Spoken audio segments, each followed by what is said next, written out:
Eccellenza, onorevoli, raba tar-rakkontaturi, uffiċjali tal-Bank of Valletta, tad-Direttorat tal-Kultura, tal-Aġenzija Nazzjonali tal-Arti Performattiva, akademiċi, sindki u kunsilliera, sinjuri. Natukom merħba għat-tnedija tat-tielet volum Il-Maltin Emilhom Drawwietom Ġrajjietom ta' Dottor Steve Borch, ippubblikat mill-Klabb Kotba Maltin. Hekk kif nibdew bil-programm tagħna, nitlobkom ġentilment biex titfu iċ-ċellulari tagħkom biex ingawdu din it-tnedija mħawra illi għandna llejla mingħajr jekk jogħġobkom ebda interruzzjoni. Qegħdin f'dik li kienet waħda mill-istalel tal-Palazz tal-Gran Mastru.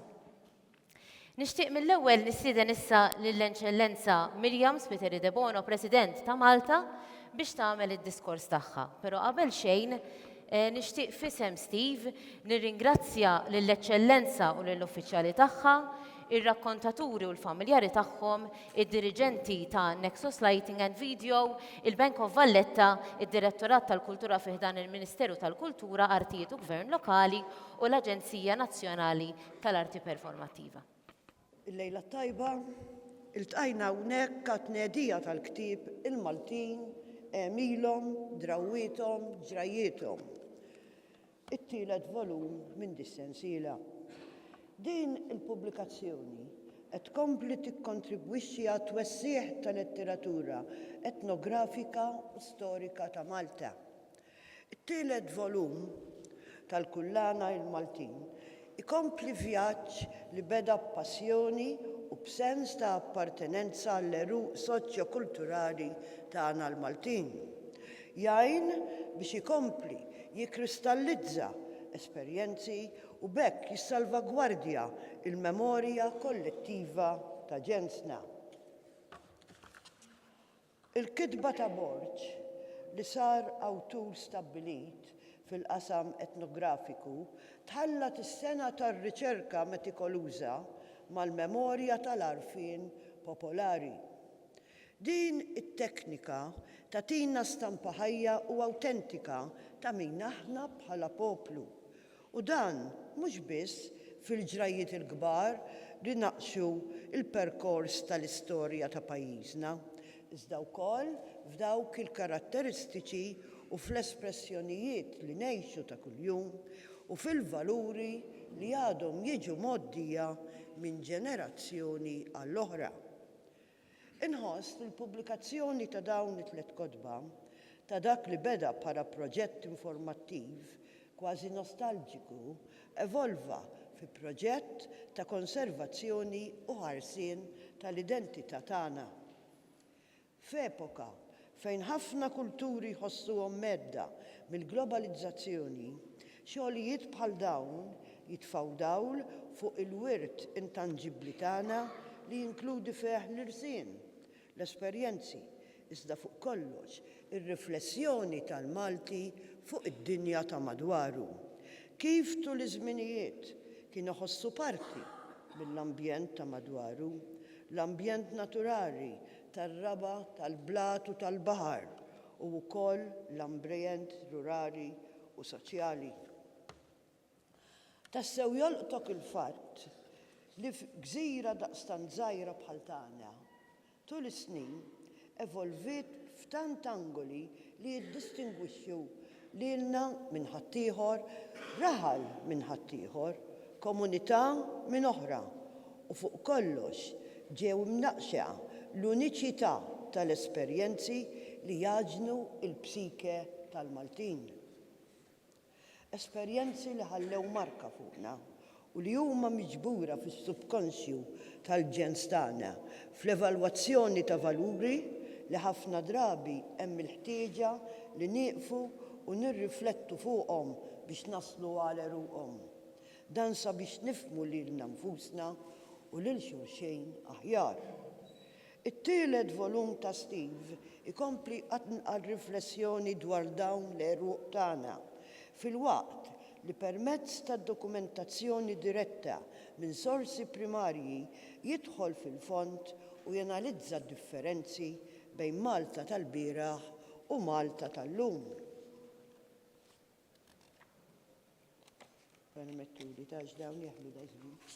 Fit-tlet volumi tinħass il-professjonalità u l-abilità teknika ta' riċerka ta' Steve Borch. Iżda nkun qed nonqos jekk ma nsemmix l-element uman nostalġiku dak li jimbotta lill-awtur biex fl-apprezzament tiegħu kważi jirromantiċizza il-ħajja tal-passat tagħna.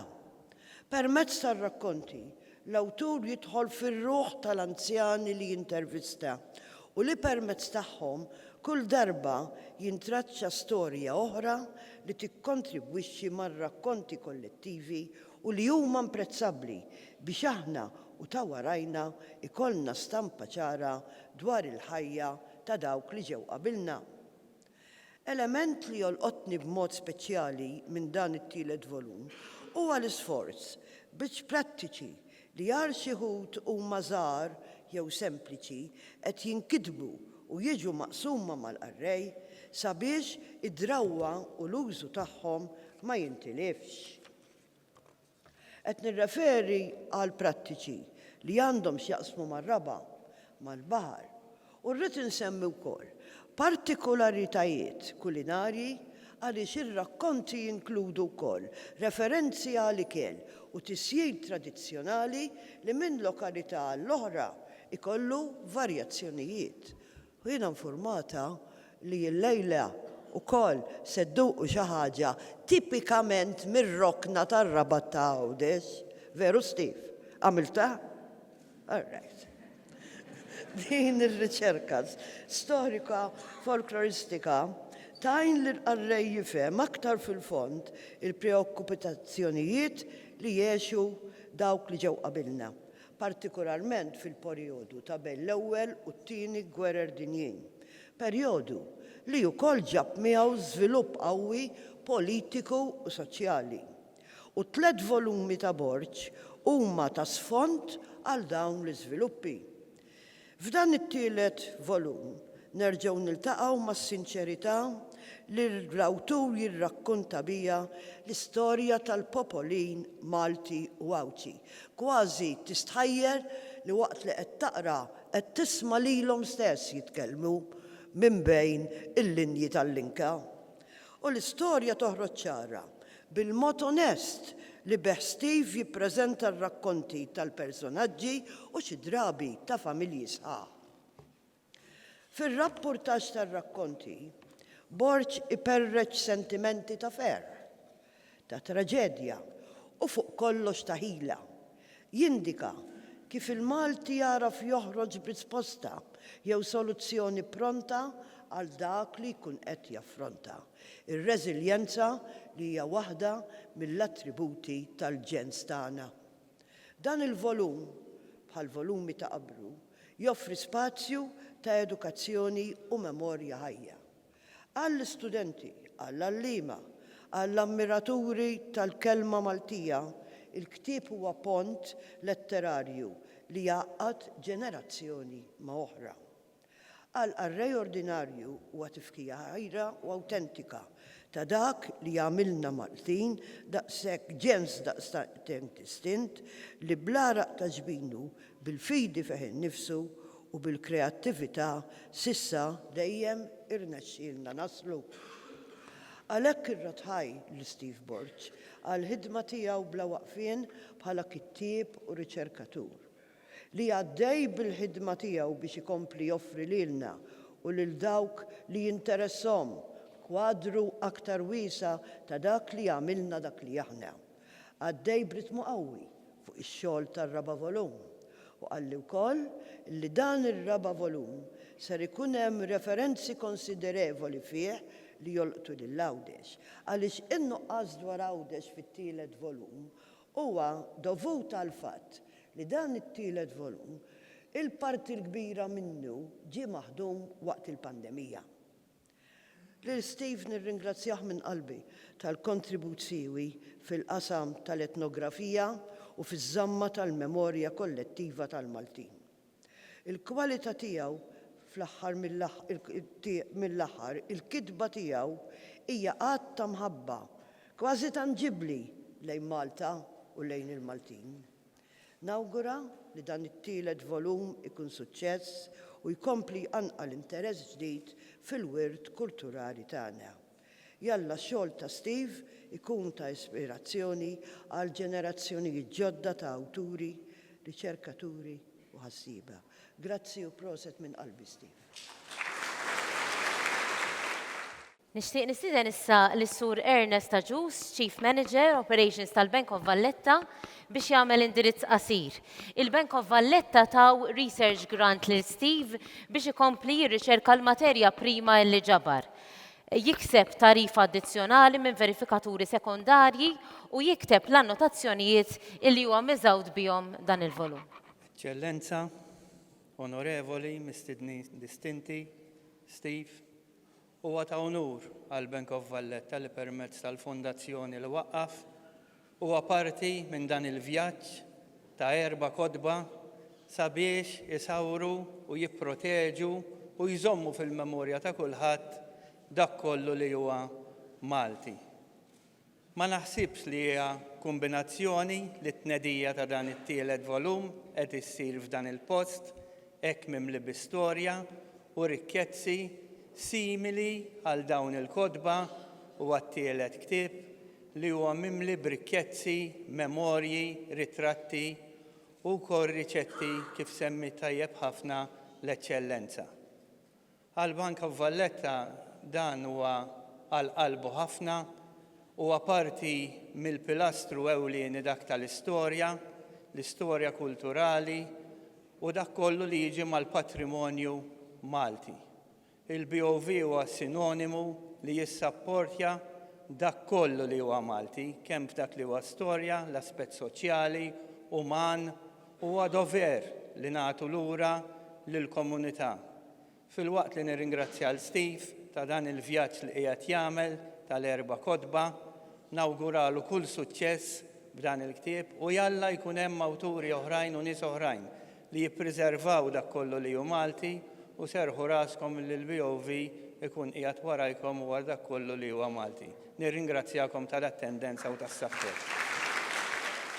Corazon u Paul Jordi Majna kitbu melodiji, ħolqu armonija u għamlu l-arranġamenti mużikali. L-ewwel waħda jisimha Tal-Pastizzi. Din kienet deret fl-Ors, gazzetta satirika ftit li xejn magħrufa. F'Marzu tal-1923 taħt il-pinna probabbli anonima ta' Gaspru Sebeċisperi titkellem dwar xena wisq komuni fil-belt Valletta ta' Dari. Il-bejja jterruqu t-toroq tagħha bil-ġwielaq tal-pastizzi. It-tieni waħda jisimha F'Sibt il-Karnival lil-ġbejba miktuba minn Feliċ Boħaġar u li deret fil-Ħabib fi frar tal-1914. Hija miktuba fil-kuntest tal-periklu preżunt ta' tbaħrit ta' tfajliet Maltin mar-riġiel tas-servizzi fiswali ta' sfin.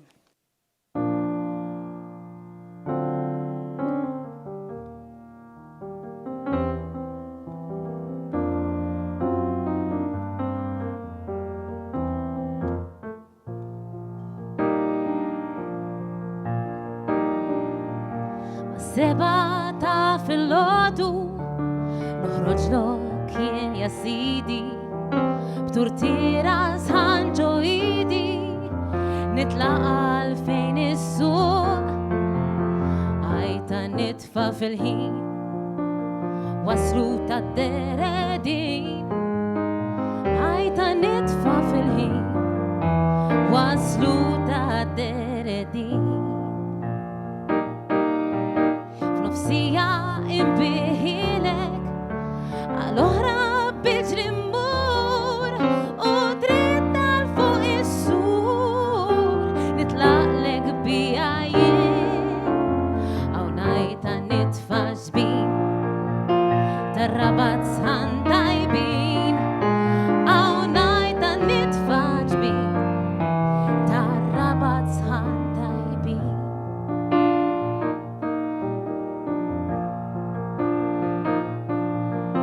Malajta sħanu tajba it-tfal fuq it-tifolla jien aħmar sewda skrolla imbieħ ma neda xejn lil dak lil din lil dan u najjat lil ta' sabjan lil dak lil din lil dan u najjat lil ta' sabjan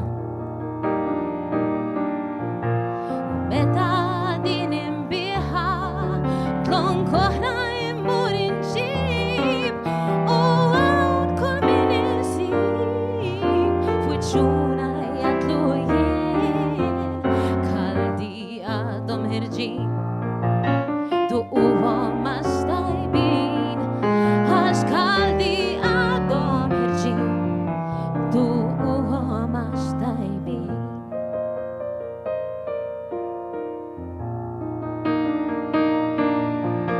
Dak mod ħajti għaddejja pastizzi jiena mbih ftit wisqi ħallili ma dejjem kilt bukkun għax najja ta' kull ħin b'sapjan u deredin għax najja ta' kull ħin b'sapjan u deredin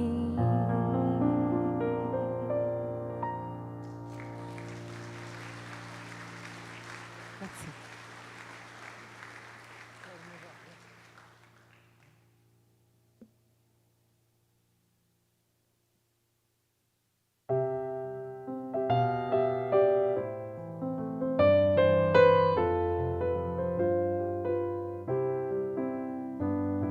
Mux bejba fej sejra tiġġerra bħarir l-aktar sbejja mistura fuq ruħek b'dak qaddek marsus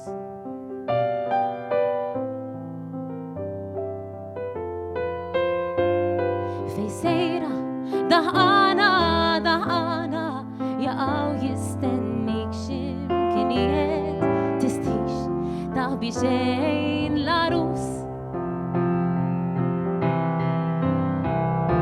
id-ditħa u baddek ħażina kif le mhux tassew mela fejn sejra għaliex ma qatx mommok id-dar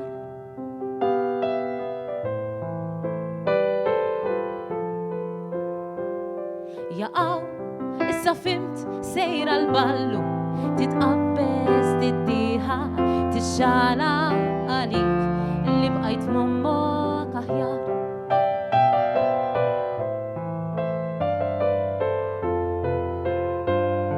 u xbejba lejn darek mur erġa' min jaf fil-bellu sem ximgeżwer għasfin jistennik xi xitan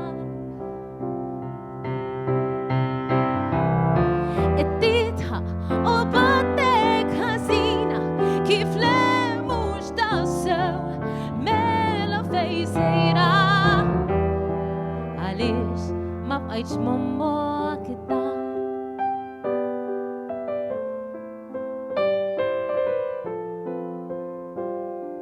min jaf x'in il-ballu jispiċċa ikunx kollu mistħi bikki dak il-wiċċ sabiħu daħka.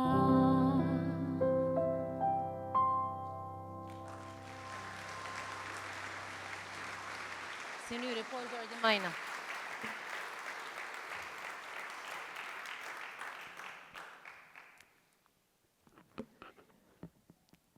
Ġentilmen, issa nixtieq nitlob lill professur Godfrey Baldacchino biex jagħmel l-intervent tiegħu. Il-kelliem huwa professur tas-soċjoloġija fl-Università ta' Malta, kittieb u ko-awtur ta' 22 ktieb, editur ta' 27 ktieb, mitbugħajn minn numru ta' pubblikaturi fosthom uħud awtorevoli barranin. Apparti l-Ingliż u l-Malti, il-kotba tiegħu ġew maqlubin għal Franċiż, Svediż, Ġermaniż, Portugiż, Taljan, Ġappuniż u l-Korean. Il-professur Baldacchino huwa minn Bormla. Eccellenza, onorevoli, mistednin distinti, kollegi, ħbib, fuq tlieta toqgħod il-Borma ngħidu, imma milli jidher mhux biżżejjed għal Steve. Ir-rabba volum qed jinħema u m'iniex sorpriż. Għax meta jkollok il xi ħadd li jaqbad rotta bħal din diffiċli twaqfu. U ninaqat mal-Eċċellenza biex nirringrazzja il-Dr. Borch, il-Steve, ta' din il-missjoni li ħafu nnifsu biex jiddokumenta il-ħajja, id-drawiet u l-ġrajiet tal-Maltin, tal-poplu tagħna li għadda minn ħafna bidliet u ovvjament qed jgħix bidliet oħra fil-preżent. Jiena ftakart jekk tridu tkunu tafu x'naħseb fuq il-ktieb, l-ewwel qed tridu tixtruh u taqraw il-prefazzju li għamiltlu fid-daħla tal-ktieb kif għamiltlu fil-volumi l-oħra. Steve, għandi kurżità fakkarni meta bdejt ir-riċerka għall-ewwel volum li ma sena. 1999, mela din hija dan huwa vjaġġ li diġà skorra kwarta seklu. U li huwa interessanti ovvjament qed nitkellmu fuq suġġett u memorji u esperjenzi li allura qed jiċċaqilqu maż-żmien. Mhux veru. Steve għandu ħabta ikellem nies li jkunu kultant fuq xifer il-mewt. Ġifieri jekk xi ħadd jekk Steve jitlobkom biex tiġu intervistati jaħsbuha darbtejn.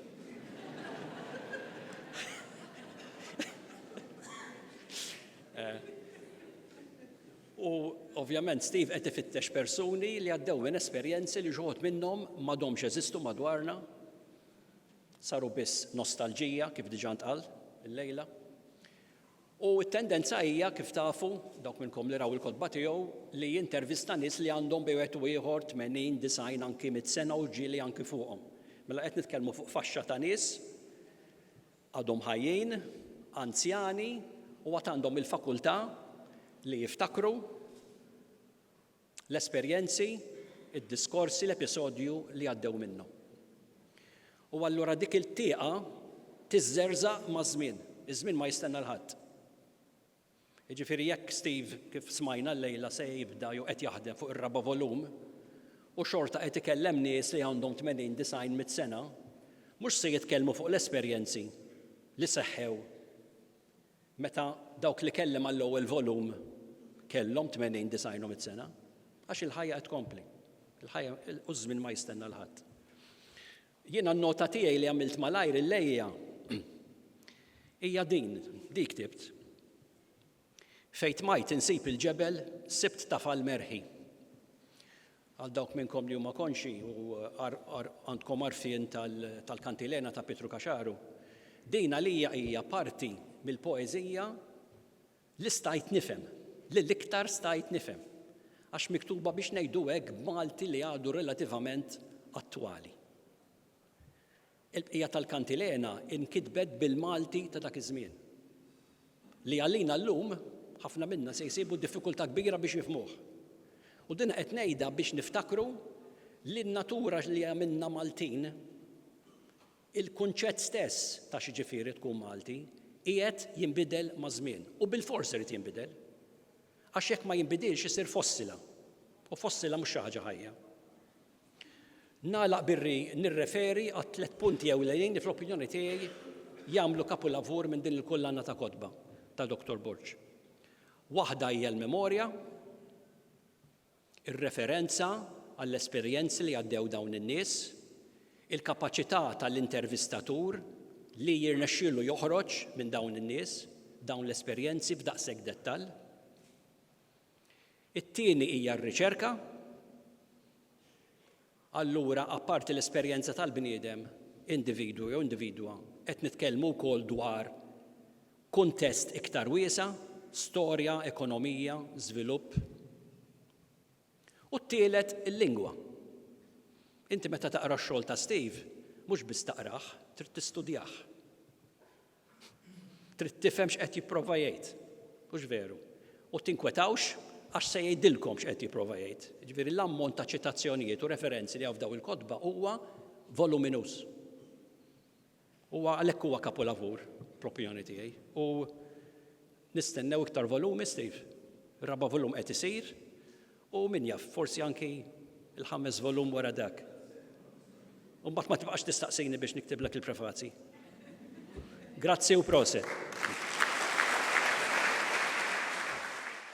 Steve beda din ir-riċerka etnografika tiegħu 26 sena ilu. B'kollox fi 3 volumi kiteb madwar 300,000 kelma dwar il-poplu Malti u Awċi. Tul ir-riċerka ta' dan il-volum, bħal dawk ta' qablu, huwa ltaqa' ma' qatt ta' rakkontaturi li xi wħud minnhom intervista għal diversi snin. Ħafna minnhom illum m'għadhomx magħna. Se naraw damma ta' ritratti, il-parti kbira privati li ma deru qatt fil-pubbliku u oħrajn illi għażel minn diversi kollezzjonijiet fotografiċi f'Malta u barra minn xtutna. Is-silta mużikali li se tikkumplementa din id-damma hija kompożizzjoni oriġinali tal-ħabib kbir tiegħu Maestro Dominic Gallia li għad fostna l-lejla wkoll.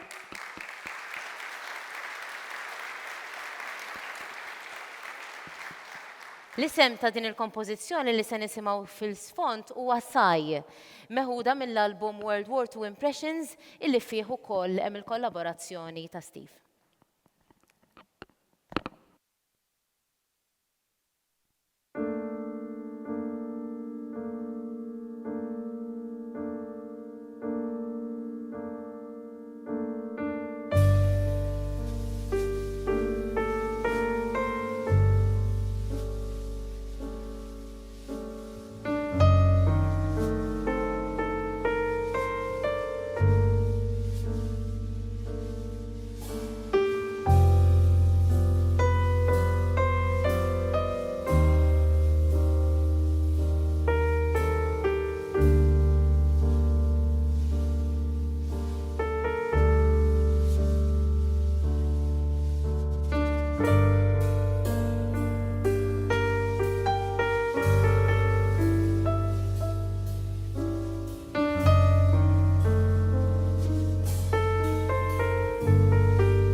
Ir-riflessjonijiet tal-kittieb hija dwar l-esperjenzi tul ir-riċerka mill-ħabib tagħna.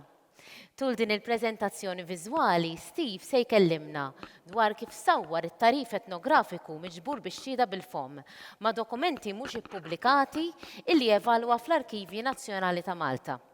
Kull ritratt murijaw għandu rabta ma' rakkontatur jew inkella ma' tema speċifika li hija ppreżentata fil-ktieb.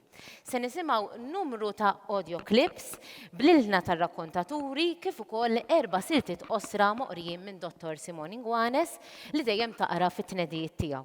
Steve Borch igradwa mill-Università ta' Malta, ta' Newcastle u anki ta' Hull fl-Ingilterra, fejn kiseb id-dottorat tiegħu fil-kurazzjoni tal-wirt intangibbli. Dan huwa l-10 ktieb li huwa kiteb, editja jew ittraskriva. Huwa witilajni, sewatta, witilajni bantenati mill-kottonera u miż-żejtun. Tajjeb, mela maġembi għandi lil Simon li kif tafu kull darba li Simon l-aħħar darba li qrajna waqt il-pandemija il-ktib tan-novelli tad-Demmu l-Laħam li kellna restrizzjoni anke tan-nies li setgħu jiġu. Eżatt. Mela, din hija fil-qosor għax kieku jiena ngħid id-dokumenti u l-mijiet ta' sigħat li għaddejt naqra kieku nsebħu sada fil-ħodu. Imma ħankun fil-qosor, tajjeb.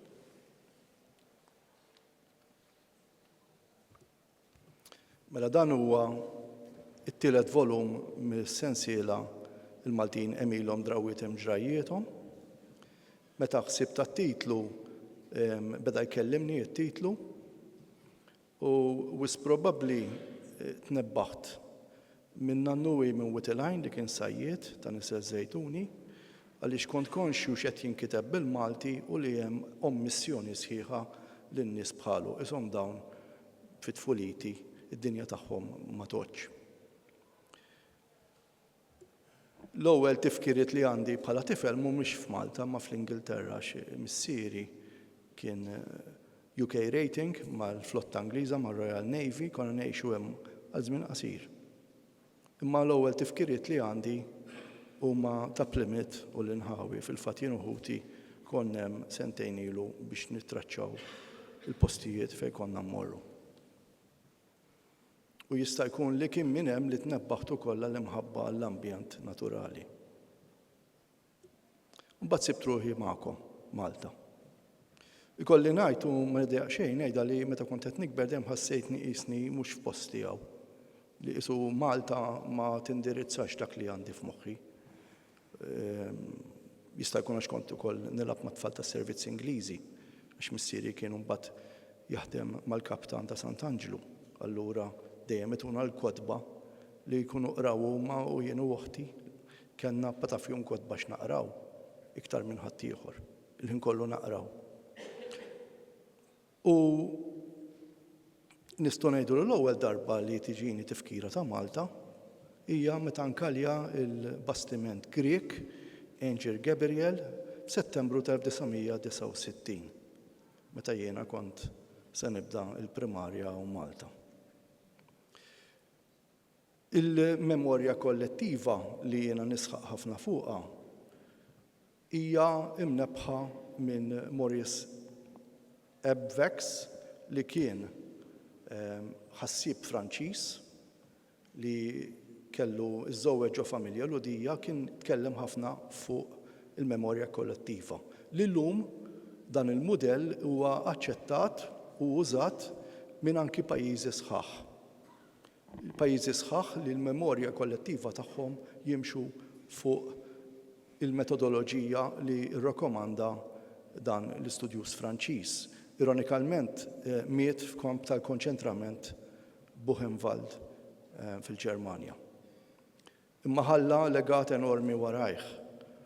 U hemm varjanti għaliex inti tista' tikteb memorja kollettiva ispirata minn rakkontatur wieħed bħal fil-każ tiegħi għaliex jiena qed insib l-uniċi kważi ta' xi ħadd li jkun ipprattika xi ħaġa. Bħal niftakru fit-tieni volum kont intervistajt Tmuniera Awċi minn Għajnsielem li kien jiftakar id-dajes tal-Pass kif jgħidulhom l-Awċin tal-Latini bil-qluħ. U allura ġbarna terminoloġija li kienet tintilef, li ħasra meta il-Presidenza xi drabi tagħti dajsa tal-Latini bħala memontew ta' Malta. U jiena allura ddokumentajt l-istorja tagħha, waħda minnhom qiegħda kif tidħol fil-Port tal-Imġar, ktibt l-istorja tagħha tarawha qiegħda hemm. Mbagħad għandek il-memorja kollettiva li hi ta' grupp. U dan pereżempju kieku 50 sen ilu kien hemm qed jagħmel dan ix-xogħol, kien jikteb il-memorja kollettiva ta' min iqalfat, jew min ivonġol. Qabel kienu jisbħlu bil-milju, kienu jvonġlu il-Maltin. Ġifieri l-opri tal-baħar kienu jtuhom kisja qatran. F'ċerti pajjiżi fil-Mediterran kienet issir ukoll. Il-mistoqsija tiegħi kienet kemm nafu minn aħna bħala Maltin? Kemm ninfittxu fil-font jew irridu dejjem ngħidu kif jgħidu l-Ingliżi bħalli kieku l-Maltin maħniex kapaċi li nfittxu fina nfusna u nsibu tweġiba wara kollox fuq kliem li jfisser l-art li ngħixu fuqha. U għaliex jagħmilna poplu distint u mhux estensjoni ta' pajjiż ġar tagħna. Mela dawk kollha li dawn huma elementi li fir-riċerka tiegħi meta nxomm xrara waħda li tkun xi ħaġa ġdida lili taffaxxinani u allura nagħmel minn kollox biex nirreġistra mhux għalija biss imma għal ġenerazzjonijiet tal-lum u ta' għada. Ħaġa oħra li jiena kont konxu minnha minħabba l-ħakma barranija li għadda pajjiżna għal eluf mijiet ta' snin. Il-Maltin mhux l-ewwel darba li rakkontatur laqas jibda jifhem il-preġju ta' xi ħaġa li kien jagħmel. Kienu mneżżajn, ma kellhomx dik il-preġju għax ma kienux forsi qed jiġu apprezzati jew dokumentati u jgħidu li inti l-ewwel bniedem li kellimtna. Biex inkun onest u ngħid is-sewwa kien hawn Kasser Puluċino u l-ħabib tiegħi Paul P. Borch ċabċpulu waħda x'dak kien qabli.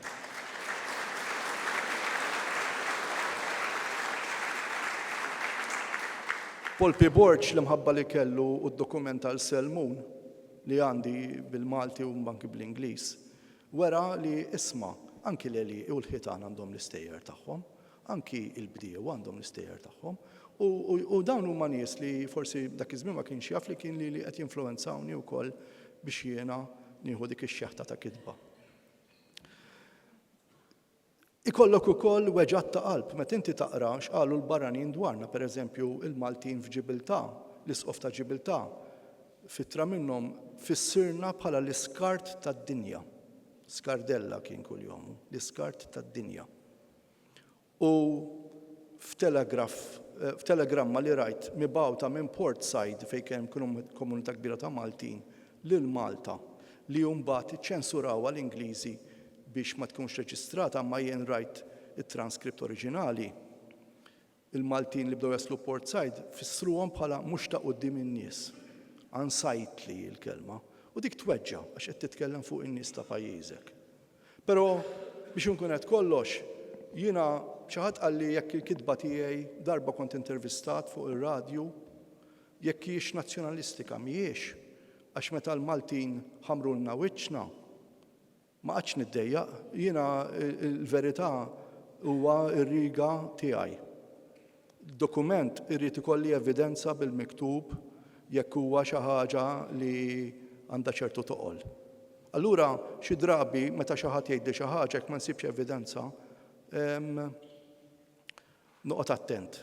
Nitkellem ukoll mal-pubblikatur tiegħi Joseph Mizzi u oħtu Anna Maria Xarlo li minn hawn nirringrazzjahom tal-paċenzja li jieħdu bija. U jiena ferħan ħafna bihom għax naf kemm tidħol reqqa anki fil-pubblikazzjoni. L-ewwel rakkontatur li nixtiequ li nitkellmu dwaru huwa l-ħabib tiegħi George Farrugia. Kien kunsillier Witilajn imma minn Bormla, hawn ħafna nies minn Bormla wkoll, u professur minn Bormla jien nannuhi minn Bormla wkoll, jiġifieri joqogħdu attenti. Hawn ħafna nies minn Bormla.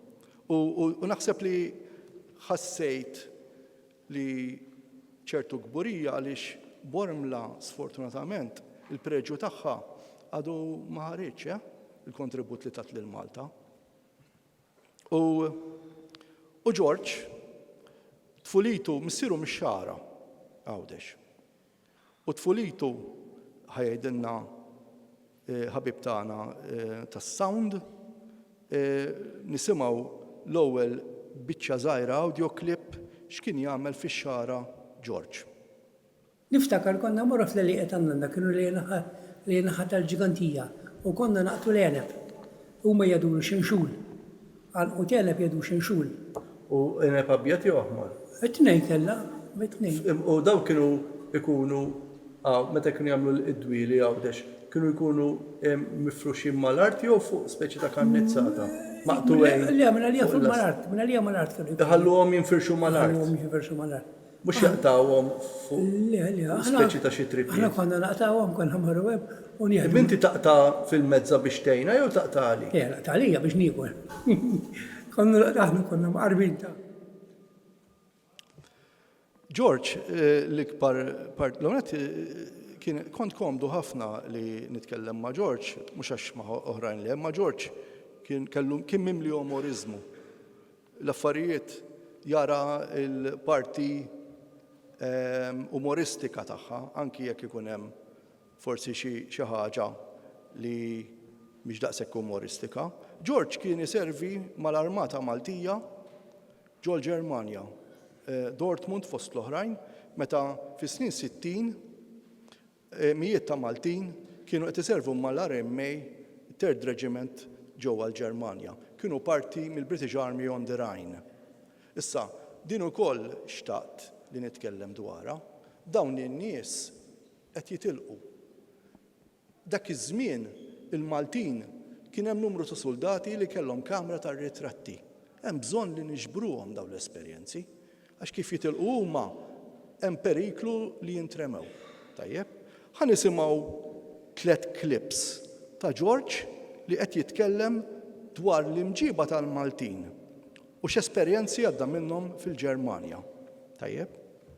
Huma jgħidulek do not admit liability. Mal-Ġermaniżi. Iju, mal-Ġermaniżi xi saqsuk. Kull ma nista' ngħidulhom jien George Farrugia tal-RMA. Biex ma jmurx joħorġu xi taħrik għall-Ġermaniżi. Le, ma jistawx. Aħna kanna x'maqsmu mal-Ingliżi. Imma Kun hemm complaints. fil-Ġermanja. Ma jkun hemm complaints kontra l-Maltin ta' jibqgħu għaddejjem fid-dawl l-aħmar hekk ta' Kien ikun hemm mill-Ġermaniżi. Maltin. Ikonu forsi x'naqa' maġġ. Imma min kien jilmenta? Ġermaniżi stess. Jilbentaw li kien hemm xi trakkijiet baqgħu għaddejjem fil-red light. Mort plan inti? Ejja, mela. U x'mort tagħmel plan? Kien hemm fuq il-programm, no. Is-soldati Maltin imma? Jien nej konna biss, jien bit-trak biss mort.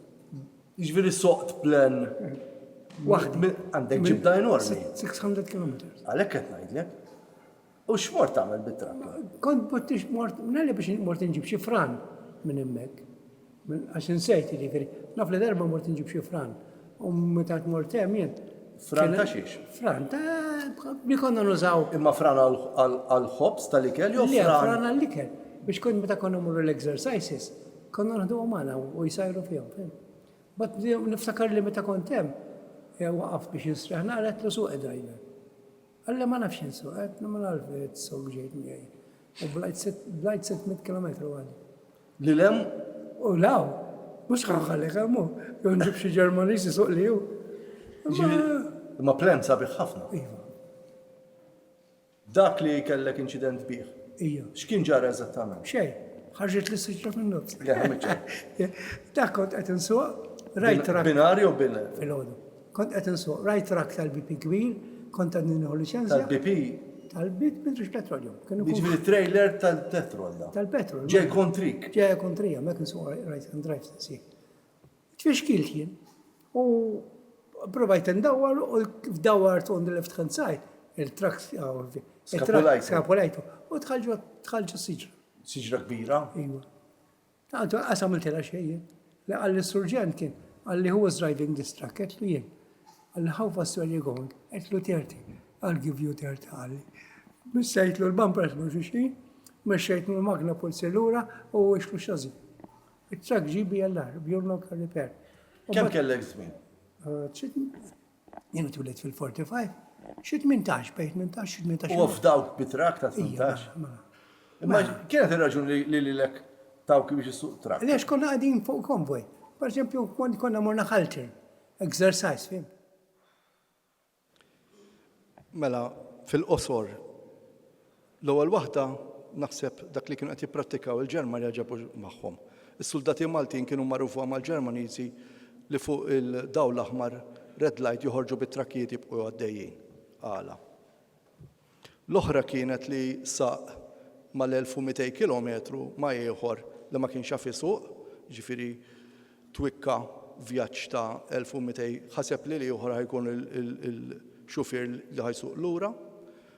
Ħaġa li serħu raskom il-Maltin fil-Ġermanja kienu jieklu ma jibqgħux bil-ġuħ. Għax dan biex jġibu l-fran biex jiklu xabaħut u laħam u tistgħu timmaġinaw. U l-oħra ta' trakk tal-British Army li kważi trakk ġdid u ġabu rat. Mhux tortiju imma x'ħaseb li kien qiegħed fuq in-naħa l-ora tat-triq.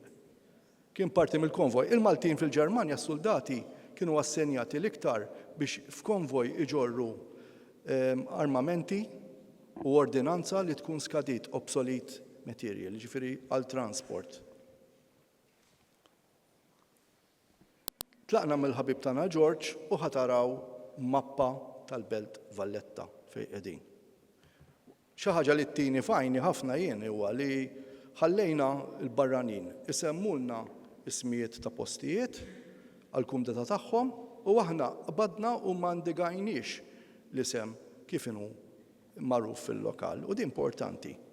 Ħabib tiegħi Martin Borch minn Sqaq Bajjada magħruf ta' Pastelli kien fit-tfulitu kellu missjoni importanti. Kien jaħdem ma' ħanut tal-ganċ, joħroġ btilar bit-tejjiet fit-tazzi tal-ħġieġ u jqassamhom ma' xaqliba tal-Belt Valletta. Allura meta kien jirreferi fejn irid imur jgħidlu ħammur l-Għalqa. Min jaf fejn l-Għalqa? L-Għalqa hija post li hija parti mill-Belt Valletta għall-pjazza għax huwa post kwadru u magħluq. Tajjeb jgħidu l-Għalqa. Fin-niżla ta' Strada Sant'Ursula, Triq Sant'Ursula. Dik kienet importanti li tiġi reġistrata. Kummentatur li batitu l-ġenna kien George Pisani. George Pisani kien mrobbi l-belt, kien bniedem kolt, kien minn dawk it-tip ta' nies kolti familja tiegħu li tbaxxi rasek. Għax ikun jaf fuq kollox, fil-fatt meta kien żgħir missieru kienu tieħu il-volumi tal-Enċiklopedija Taljana Treccani u joqgħod jaqra. L-Enċiklopedija, tistgħu timmaġinaw xi ħadd joqgħod jaqra l-Enċiklopedija. U George qed taraw il-George ftit wara l-gwerra u qed taraw ukoll il-Kappella tal-Fawwara taktar madwar 100 sen ilu, taħta l-Kappella tas-Salib tal-Għolja li qed tiġi restawrata u taħta l-ogħla post f'Malta li jismu l-Kullana. Kullana tajjeb. Dak ħan nitkellem dwarhom u r-rabta mal-ħajja ta' George. George oħroġ il-għaġeb missieru kien jgħix kien jaħdem mal-biblioteka, kien deliverer of books missieru. Allura kien jgħix fuq is-saqaf tal-biblioteka, dak li jgħidu l-dar tal-kustodja teżista llum. Kien hemm missieru, ommu u ħutu. U biex ikunu ekonomiċi kellhom il-galninari bil-fnik, bit-tiġiex wietaq fuq il-bejt tal-biblioteka. U allura kien jinżel isfel u għatta tfulitu ma' Dunkar Moħene bil-Xikluna. Allura tistgħu timmaġinaw dat-tifel ħajt jitla intelligenti.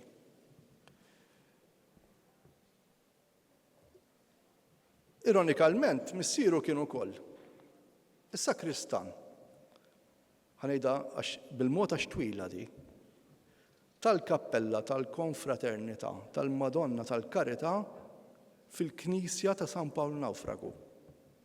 Mela immaġinaw, Qed nitkellem ma' raġel li ilu snin ma jmur il-belt għax kien ġodar tax-xjuħ il-mellieħa, immur fil-knisja fader, naħseb qatt ma mort daqshekk knisja f'qasir żmien iktar minn dak il-perjodu biex nuru ritratti biex jien nerġa' nurihomlu fejn kien dan anki hu sakristan u nnebħu biex itini iktar tarif. Pereżempju jiftakar l-Envin Cremona fil-kappella ta' San Mikil qed jagħmel dak ix-xogħlijiet bellezza kif tidħol fuq ix-xellug.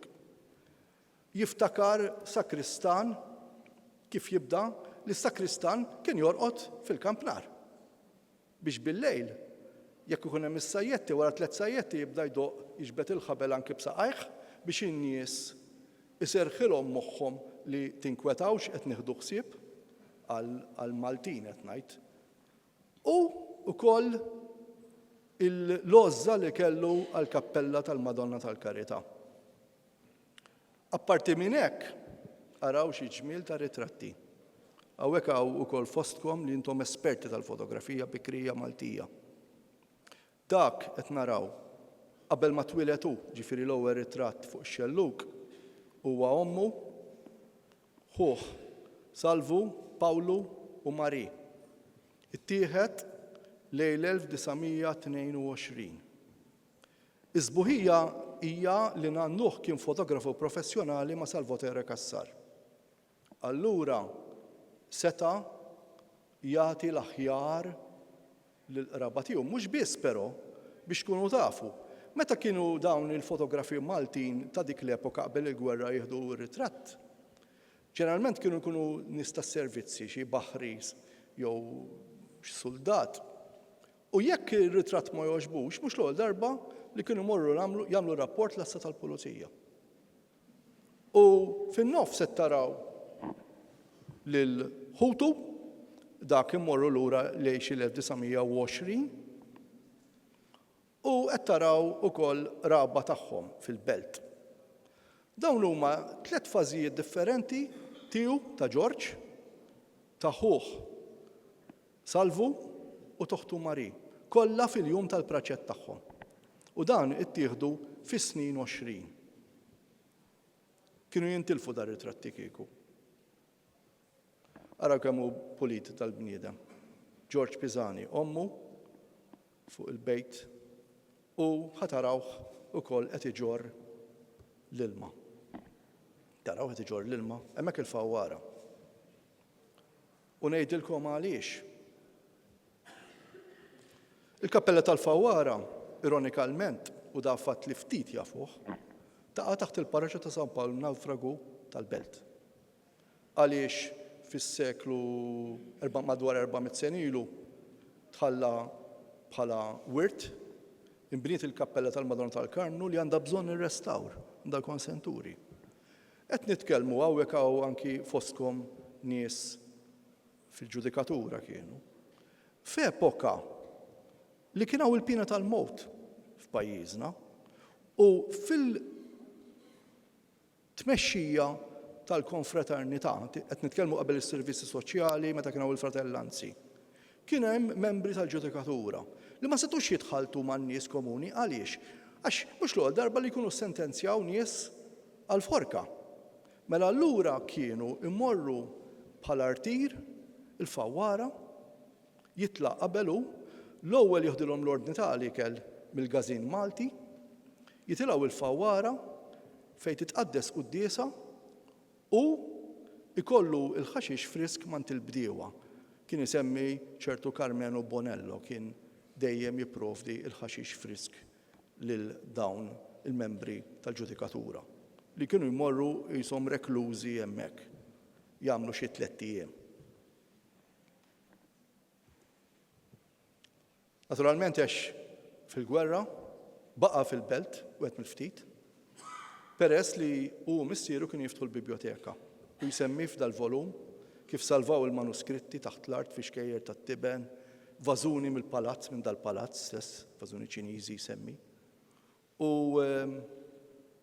ħanidilkom storja ħelwa. Meta bdejt infittex fuq il-Belt Valletta. U l-Belt Valletta imreda bil-bombi tat-Taljani u tal-Ġermaniżi. Li sibt fajl, ma kontx qed nistenni dal-fajl, li fih kien hemm rapport minn ġardinar. U dal-ġardinar, ħan nispjegalkom sew, immaġinaw qegħdin kif tgħaddu minn Knisja tal-Jess, ix-Xatt tal-Belt, u qed tersqu lejn Victoria Gate, tafu fejni. Qabel kienet Porto Marina dik fi żmien, u mbagħad fi żmien l-Ingliżi għamluha għal Queen Victoria. Fuq ix-xelluk tagħha kien hemm mixtla taqa' taħt il-Dipartiment tal-Agrikoltura ġonna pubbliċi. Immaġinaw mixtla b'xeba' xkaffar u fuqhom xeba' qsari tal-fuħħar. Tafu għax intom ħafna minnhom tiftakruhom fis-snin 60 u 70 kienu tal-fuħħar qsari. It-tfal tal-Belt l-ors kbir tagħhom kien li tant sabu ġebel li ħolqu kompetizzjoni li minn fuq is-sur min ikisser l-iktar qsari. U l-ġardinar qal tajba di, qal mela l-Ġermaniżi jitfonna l-bombi, Taljani jitfonna l-bombi u tfal tal-Belt jitfonna l-ġebel. Qal sar perikolus li mmorru hemm u naħdmu. Kien hemm tifel li mhux identifikat, tant kien spiritus Alla jbierku li mar ħdejn il-Bofors, il-kanuni, qabad xkora sandbag u tefaħħa wkoll biex jara forsi jolqot iktar minn waħda.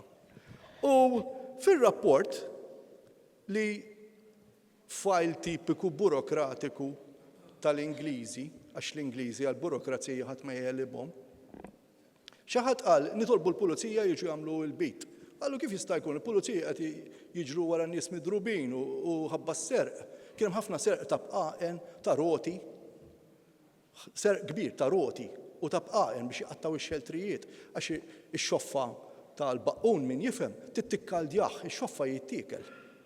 U allura jekk ikollu baqqun li ttiklet ix-xoffa tiegħu u ssib baqqun ieħor tisirqu biex tkun tista' tqatta bl-azzar. U oħroġ il-qab li bqajt immur lura u xi ħadd qallhom għalfejn qed tagħmlu waġeb. Ilhom jitfgħu il-ġebel, it-tfal tal-Belt mill-1903. Kienu ilhom 40 sena. U mhux hemm biss għax xi ħadd ieħor qallhom isma' anki Hastings qed jitfgħu u anki l-Barrakka t'isfel. Jiġifieri dawn huma appik l-istess tfal li meta daħal il-konvoj ta' Santa Marija għax dik daħal lil ħsieb huma l-istess tfal li għall-propaganda u għar-ritratti tawhom f'idejhom bnadar tal-Ingliżi, Amerikani u l-bajda u ħamra ta' Malta. Biex l-istorja ninterpretaw anki b'dan il-qasam.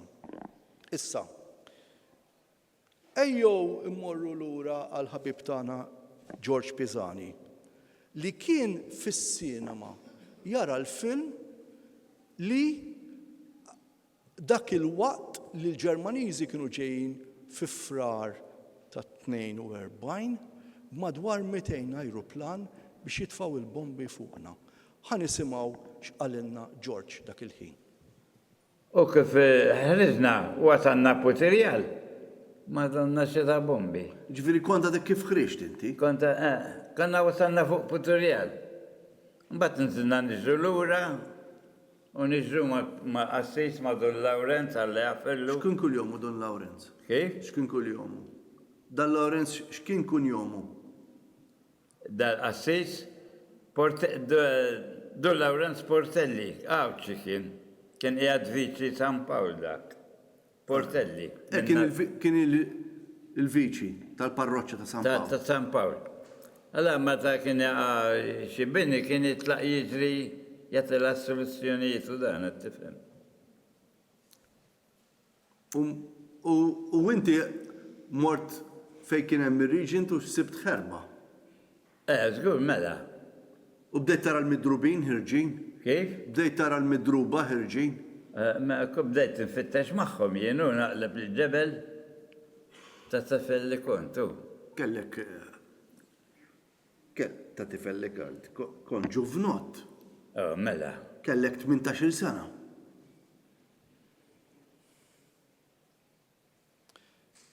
George Pisani il-missier. George Pisani il-missier li kien jaħdem il-biblioteka u mbagħad daħal ibnu wara snin fid-dar tal-kustodja li kien bniedem ukoll tas-sow kolt. Ibnu Salvu maqtul. Kien studja l-Latin ma' Terezjani Skalzi, daħal biex jidħol patri, mill-konvent minn Birkirkara batuhom ħażebbuċ biex ikunu l-bot minn Birkirkara u fl-ewwel jum li kienu ħażebbuċ ġiet bomba u qatlithom kollha.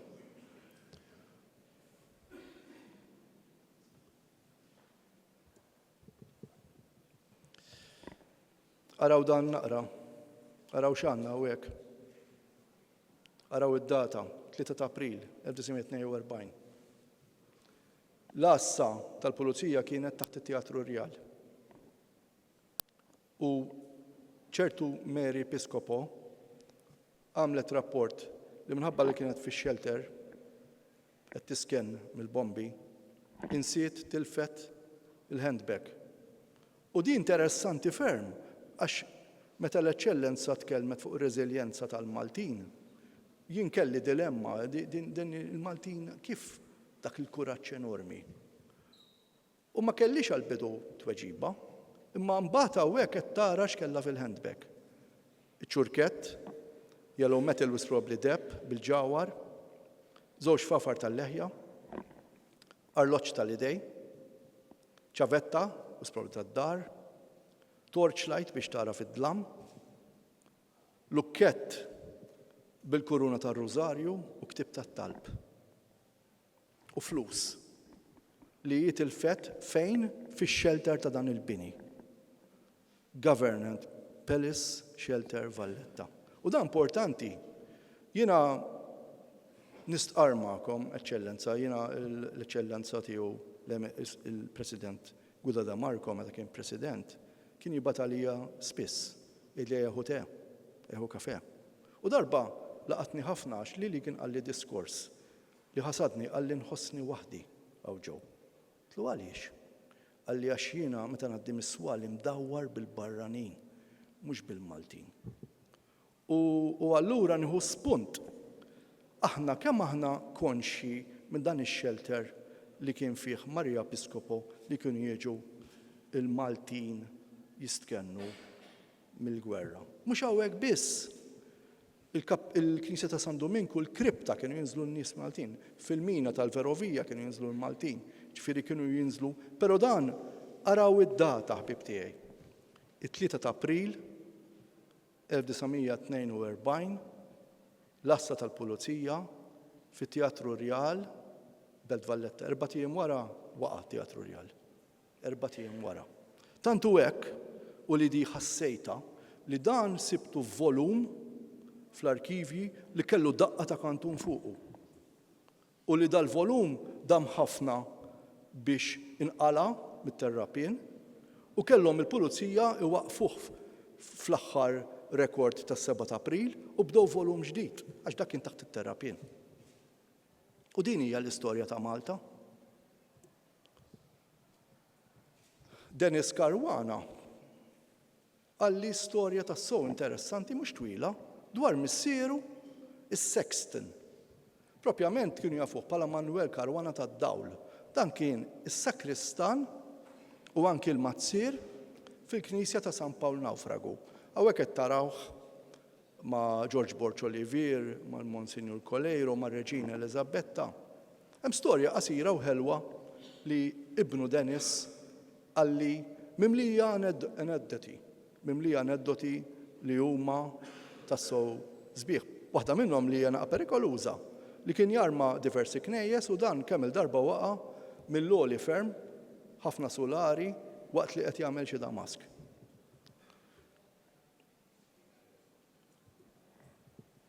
F'dan il-ktieb rid li nagħti xi ħaġa tifsira l-iktar perjodu li nħobb snin 20 snin 30 qabel il-gwerra jien. U allura skoprejt li kellna kummerċ tajjeb mal-Greċja fejn jidħol ġobon u imbit. Xi 3 snin ilu kont Kreta jiena biex nipprova nittraċċa anki dawn il-negozjanti. Ir-raġuni kienet li meta fl-Italja fis-snin 20 ħa s-seta Mussolini il-produzzjoni tal-imbit kien hemm taħwit sħiħ, ma kienx ikollhom minn l-istess semba u fl-istess salqa eneb li kien għall-ikel tal-mejda u l-ieħor għat-taqsir. U allura il-prezz kien tajjeb li jġibuh mill-Greċja. Jiġifieri meta ngħidu l-inbit ta' Kurun, was probabbli kien Grek. Imma x'għamilt jien biex ngħin lill-qarrej ħalli jinterpreta id-dinja li jgħixu dawn il-Maltin. Mela intom tafu sew li meta konna taħt l-Imperu Ingliż kienu bil-Pax Britannica. Jekk taraw ir-rotot tal-kummerċ ewlieni huma kienu l-Ingliżi jippromovu kummerċ manki mill-iktar partijiet imbeda biex il-kolonji iħadmu lin-nies u jibdlu. Qed taraw il-Malta f'nofs tas-Suez Canal aw f'nofs tal-Mediterran wara nfetaħ is-Suez Canal għax din hija mappa ta' xi l-1886. U tgħidu Steve biex ġej. ċertu E.L. Vella kiteb ktieb tat-tisjir, kiteb iktar minn wieħed, imma fl-1903 oġbu dal-kittieb. Jagħti lista ta' ħwawar u bżarijiet li jibdew jiġu importati f'Malta. U oħroġ il-għaġeb li bdew jiġu minn Zanzibar, l-lum parti mit Tanzanija, minn Ceylon, mill-Ġamajka, Molukka, il-Messiku, ċina imperjali u l-Indi Olandiżi l-lum l-Indonezja. Mela, dan ifisser li jien hemm lista sħiħa ħadit li 6 xhur minn ħajti biex nagħmel ftit qabel l-ewwel gwerra dinjija sa ftit qabel it-tieni gwerra dinjija dak li ngħidulu l-baskett tal-ikel tisimgħuhom xi 36 prodott minn fejn kienu jiġu dawk is-snin kollha biex intom ikolkom idea il-bużnanniet tagħna u n-nanniet tagħna għal xiex kienu jsibu fis-suq. Pereżempju, il-bżar aħmar, cayenne pepper, kien jiġi minn Zanzibar. Zanzibar kienet importanti għaliex apparti minn hekk kienu jġibu l-ġinġer minn Zanzibar u kienu jġibu l-imsiemer ta' qronfol. Ġifieri meta intom tkun qed issajru, dak kienu jiġu minn Zanzibar. In-nuċi muskata qed tarawha fin-nofs, dik kienet tiġi mill-Indi Olandiżi, mill-Gżejjer Banda, li llum huma parti mill-Indonezja, li ftit il-bot minnhom hemm Papua New Guinea. U taħt qed taraw il-kannella cinnamon li kien jiġi anki fl-1903 minn Ceylon, Sri Lanka llum. Mela dan ifisser li jekk kellhom il-flus fil-but, il-bużnanna tiegħi minn Bormla, ċetta. U l-bużnanna tiegħi miż-Żejtun li libsa fl-iswed Marija Sejkel, jekk kellhom flus fil-but, setu ħawru l-ikel tal-bużnanniet tiegħi b'dawn l-ingredjenti li biex ngħiduha daħlu fil-pudina, daħlu fit-torta tal-qara ħamra u fis-sopop Maltin minn naħa l-oħra tad-dinja. Jiġifieri meta jien iċċekkjajt kien dieħel sqallija kien qed jidħol Palermo imma mhux fl-irħula. Mela dan ir-rabta mal-Imperu Ingliż beda jibdel l-ikel tagħna l-Maltin. U laqgħet insemmu l-eċċellenza semmit il-pudina awċija. Pudina awċija kont ix-xurtjat li għaw il-ħabiba tiegħi mir-Rabat Tawdex, Marija Paċ, ta' Portundu, missiera Toni kellu l-forn li kien jagħmel dil-pudina immala il-forn fl-1979. U Mari dik hija omma kienet tagħmilha u omma ħadetha mant omma u appik omma ħadetha mant omma u din hija l-pudina awċija li jkolli ngħid hija sinjura li ttamaw li nduquha l-lejla. Mela hawn qed nitkellmu li anke Għawdex tagħna l-kontribut kulinari tagħna. Araw ġej il-faħxija l-isem kemm joġobni. Il-faħxija il-mentor tiegħi kien Giuseppe Cassar Policino meta kont immur għandu u kien jgħinni mentalment biex nibqa' nikteb. Sellimlu minnu. Il-faħxija kiteb dwarha fl-1953 u l-faħxija tissemma għall-ewwel darba imma qatt ma rajna ritratt tagħha qabel ma r-riċetta ġiet imsajra minn Mary Rose Muscat. li hija nistgħu ngħidu l-iktar persuna li taf issajjar din it-torta. Mhijiex irkotta dik hija baqta. Hija l-baqta li llum ma tissibix kummerċjalment għall-beħ. Allura kieku tridu tagħmluha, tridu ssibu xi ħadd li għandu l-ħalib tan-naċ li jagħmel il-baqta u bil-perżut tal-koxxa u bil-piżelli jobbu l-fuq l-abjad. Mela issa nafu li għandna wkoll dix ieħor Malti il-faħxija, ftakruha di.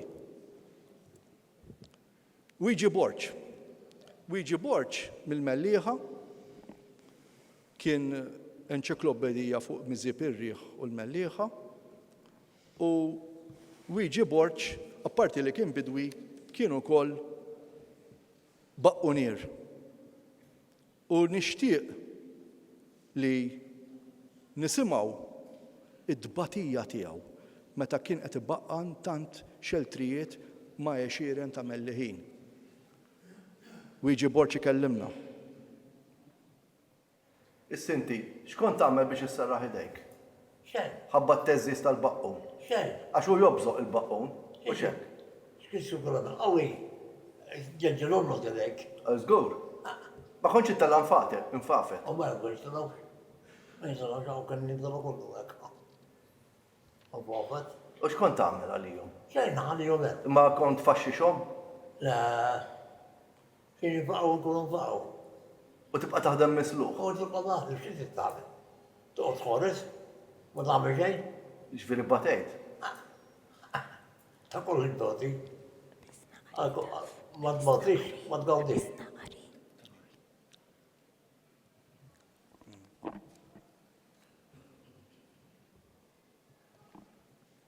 Issa nisimgħu wkoll dakinhar li bdiet il-gwerra x'ġaralu ħabib tagħna. Umbagħad tkun norru ħafna li bdiet il-gwerra ħadna mumi ta' maċer sal-ċepel ta' San Pawl bil-mixi. U jiena, żmien, imxel mixja. U ċittiċi tal-linja, u pakkjota. Umbagħad, in-nies kull ħadd jitla. U ma kienx fisla. Xarabank kienu żgħar. Għall-Mellieħa? Għall-Mellieħa. U jaqbad, tlajt mal-fanol, bat mal-fanol u tlaqt. Mal-fanal tal-parafangu? Mela. Ta' barra? Tal-Piżajn. Mela. Irqas biss tlajt fuq l-istaffa? Ma fi stappa fuq fanol, matzek mal-fanol, u bqajt fuq fanol. Ġifieri minn San Pawl tlajtu mal-fanal? Minn bella sa San Pawl. Fuq ir-rota? Le. Fuq nota kont bajtien. U ma qallek xejn xufier? Il-xufier qasab peda jorruġ minn Xarabank għax kienu pakkjot. Minn barra ta' ġewwa. U imma intom min qallilkom li faqqet il-gwerra? Smajna l-aeroplani u l-bombi li tefaw bomba fuq l-isptar ta' St. Luke's. Min tefaħħa? Italjani? Italjani kienu dak iż-żmien. Mela Ouija l-ewwel parti li qalilna kien li kien ikollu idejh misluħin kollha misluħa u jibqa' jqatta' xeltrijiet bidejh bla ġilda. Bidejh bla ġilda. Għax ma kienx hemm x'tagħmel. Rajtu ritratti ta' Irdum id-Delli u l-partijiet tal-Mellieħa u dak kemm inħobbu dar-ritratt. Dan huwa fid-Delli, dak it-taraġġ fil-fatt jafuh bħala il-minżel ftakruha di. U minn bnieh Salvo Borġ il-Malti. Kif ġiet il-gwerra ġew l-inġiniera u lil-Malti qalulu ħottu għax hekk jinvaduna jitilgħu mal-ewwel. Kellu jħottu, wara l-gwerra kellu jerġgħu jagħmlu. Ħa nisimgħu lil Simon, ħa taqranna silta li kienet ta' George Pisani li tkellim dwaru tal-kappella tal-konfraternità. Il-Belt Valletta l-Ozza ta' Ħajti u l-kustodja tiegħi. George Pisani mirobbi l-Belt jieħodna lura b'madwar 90 sena. Taħt iż-żiemel mal-Arċipirku, niżlu nowmu hemmhekk. Jgħidulu hekk peress li hemm ħarġa blat, jaqbżu minn fuqha li qisha żiemel. Hemm għada, ninżel il-fossa għall-bajtar tax-xewk, jaqlu l-fniek fis-sajf. Inkellmuhom avolja ta' San Dominku. Wieħed ikollu 3 mezzezz mimlijin bajtar, ixarrab l-ilma u jqaxxar u jagħmillek wiżna. Fix-xitwa ibih il-ħelu lil tal-iskola. Fis-sajf jaqleb għall-bajtar tax-xewk. Min kien jinżel minn naħa ta' Marsa Mxed, isib bejjeħ tal-bajtar ieħor hemm. Is-suq tal-belt kien ikun hemm minn kollox u n-nies tattendi ħafna tal-ħobs, tal-ħaxix, tal-ħut. Is-sinjuri jixtrulek il-merluzz. Ommi l-aktar li tixtri tal-aljotta, il-vopi, u l-ħut kbir bħal kavalli timlihom u tamlihom il-forn. Ikun hemm pastas, biċċa bastun u xkora mdendla wara daru. Tiġi intu jkollok xirja kbira jgħidlek u wasalilek, sinjur. U tieħ solt, jew żewġ soldi, iwassal ix-xirja tas-sinjur sad-dar. Immorru x-xara nilabu ballun taċ-ċaruta fejn llum hemm il-Fenixja kien hemm is-siġar il-kbar tat-Tosku nitilgħu fuqhom. Il-lukanda kienet għadha trid tinbena. Fejn hemm l-istatwa ta' Kristu Re fil-ġnien tal-Biskuttin kien hemm il-bankijiet ieħor tar-ritratti joħodlok wieħed tal-persuna. Jekk tridu ħdej l-istatwa, kellu l-kamera kbira fuq it-tripiet jatti rasu u jiġbidlek. Kellu dix b'xi likwidu, jaħsel ir-ritratt sew, jixruttaħu jtijulek. Missieri kien jiġbidhom ir-ritratti u xi drabi jiġbidhom xi wieħed hekk. Min jafsar minnhom ir-ritratti. Ma dak kien George Pisani.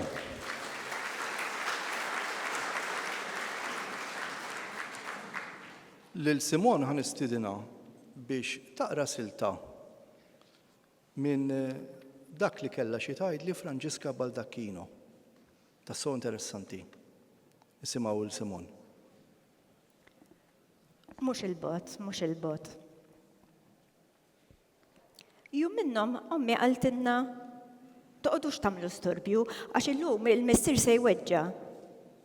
Fin-nigret ma kellux bir u kien ikkabbar qamħ, xajr, patata u ħxejjex li jikbru bix-xita għaliex hemm bali.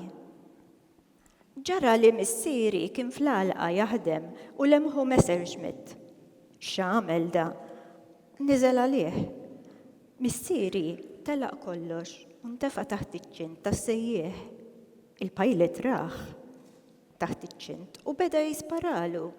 Meta l-ajruplan għadda missieri qam u mar jiġri biex jisken taħt il-blata tal-bib tar-razzetta sieħbu Mikiel ta' ħalaxaq.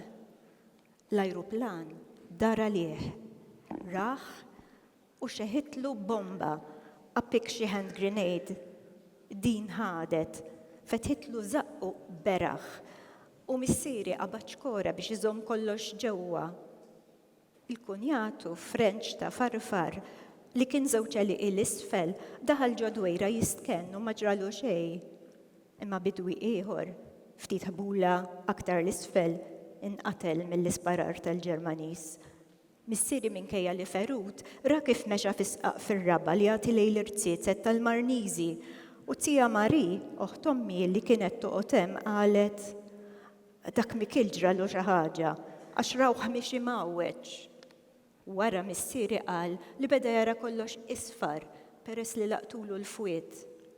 It-tiju Karmnu hu ommi rama l-karettun tal-molol u ħadu jidher li fej l-Ingliżi li kellhom Land Rover jew l-assat taż-żejtun.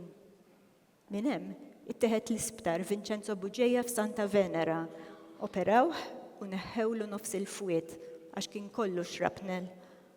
Dam 19 jum jilaba mal-mewt. Zaqqu farret wieħed minn naħa l-oħra. Marret ommi Grezz, rat sodda vojta ma' ġembu qadet bil-qeda u bdiet tisma' l-krib, qamet tiġri għax ħabat kien hemm pazjent imkebbeb taħta u hi poġġiet fuqu. U ommi kellha l-pis.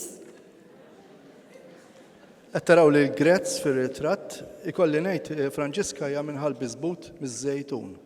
Din il-mara miż-żejtun. Biex nagħtikom il-kuraġġ. All right? Mela qed naraw lil Mikiel, propjament minħal għaxaq Mikiel, li żewġ il-grezz. Qed taraw ukoll iż-żiemel li kellhom fil-Marnisi, il-Messerschmitt li tefalu l-stick grenade, u qed taraw mappa. Jekk tippermettu li dejjem nispjegalkom ftit. Isfel qed taraw id-daħla ir-ramla ta' San George f'Birzebbuġa. In-Nigret hija għalqa kbira li tiġi ma' Birzebbuġa għax nigretaw diversi f'Malta. U dan mexa minn Nigret qasam ix-Xerriek u telenejn il-Marnisi. U dan kellu zaqqu kollha miftuħa b'imsarnu ħajħorġu barra. Imma dawwarhom biex kora, araw il-kuraġġ. Lil bintu għaw bin hawnhekk. Ħadnija fl-għalqa fejn seħħ dal-każ. Rajt il-għajnejha jdemmaw. Għax ftakret li missiera f'dik l-għalqa kien seta' inqatel għal xejn b'xejn da bidwi kien, ma kienx tal-militar. Ma dik kienet l-istorja. Loli De Battista kien wieħed mill-aqwa plejers ta' Malta mal-Furjana Ajax. Intervistajtu imma sfortunatament anke l-pandemija daħlet demba u kelli nwaqqaf l-intervista li kont qed nagħmlu. Imma fost l-oħrajn għalli meta l-Furjana li kienu champions ta' Malta fl-1950 kienu telaw l-Ingilterra biex jilabu kontra West Bromwich Albion, kontra Doncaster u Chelsea fi Stamford Bridge, hemmhekk qed tarawhom kontra Chelsea. Tilfu 5-1 imma hu qalli isma' qalli aħna qatt ma rajna ħaxix biex nilagħbu fuqu. U żraben lanqas kienu tajbin ġew ċaqlembuta. Jiġifieri rridu nirrispettaw li kieku l-Furjana kienu armati bħall-oħrajn ma kienux ituhom daqshekk. Ħa nisimgħu lil Simon, għandi kapitlu dwar daqqaqa u strumenti ta' tradizzjonali Maltin. Jiena fis-sena 1999-2000 jiena ġużigat Ruben Zara u Andrew Mango, konna ħassejna l-ħtieġa li nwaqfu grupp jismu Etnika. Konna konxi li l-Maltin tant huma traskurati li l-istrument uniku, iż-żaq kien ħajintilef. U ħdimna biex tal-inqas insalvawh. Indri Brinkat il-Pupa kien kitarrist, apparti kien bennej, kien kitarrist u magħruf ħafna. Ħa nisimgħu parti mill-mużika sabiħa tiegħu, araw x'kellna, U Simon ħataqranna biċċa qasira minn intervista ma' Indri il-Pupa. Nħalluqa.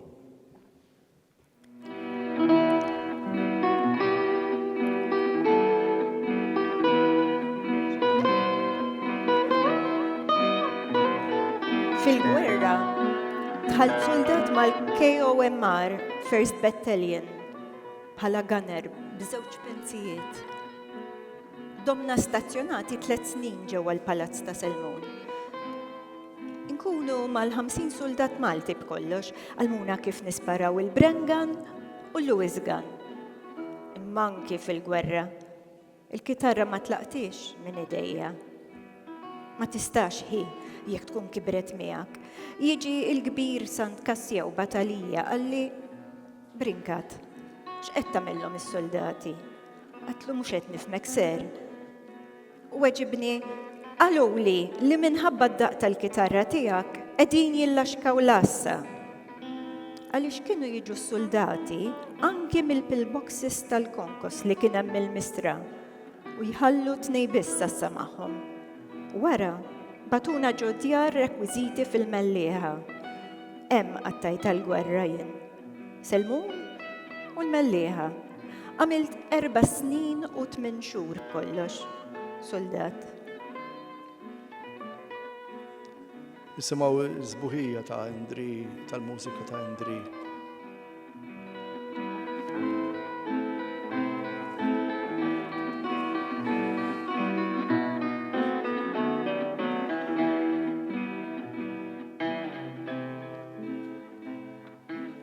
U jkolli ngħid, jiena li anki parti mill-istudju tiegħi kienet fuq il-vinyl Malti, sal-lum għadna ma ġbarniex.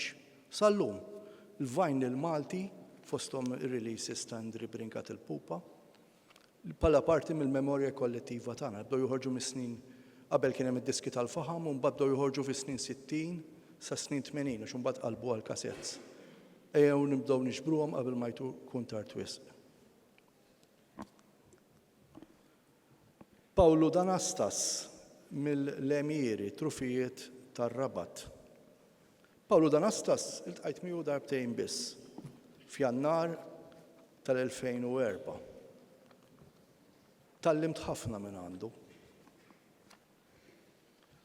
Pawlu Danastas għalli affarijiet, 4 affarijiet li huma importanti mill-aspett etnografiku.